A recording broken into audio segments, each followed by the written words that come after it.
tusaba kutusonyiwa tekigenda kuddamu kubaawo ate nga ntwala n'okulabula eri baana mmwe muleme buntu bulamu bwange kubutwala for granted. This time I'll cease to be the other calm papa mbere businessman.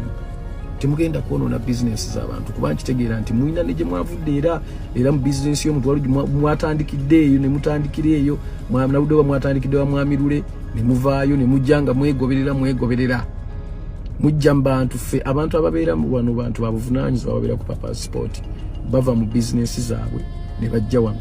Abantu abasinga okulya wano emmere ku papa sport 90% sibayimbi bantu babuvunaanyizibwa bava mu offices zaabwe ne baparkinga emmotoka zaabwe ez'ebbeeyi nga bamanyi nti wano wali safe nga manyi nti n'essimu tejja kubula. Bwe munaatandika okuleeta katembo oyo nze simanyi bigendererwa byammwe. This is my retirement. Mmwe mwabamu mukyali bato muyinayo emyaka egigenda okukola ebirala temwonona bizinesi yange. Njagala okole ekyo ky'olina okukola ngozo bwe mwagala kulwana mugende mu luguudo mulwane naye mujje sitantisi zammwe mu bizinesi z'abantu ne mujja ne mutandika n'oli otandika nga ne kamera weeri meaning do you intend to do that?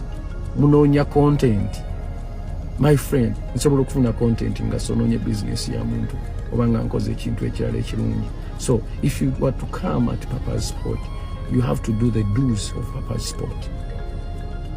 Netondera abawagizi baffe tekikyaddamu kubeerawo tugenda kwongeramu security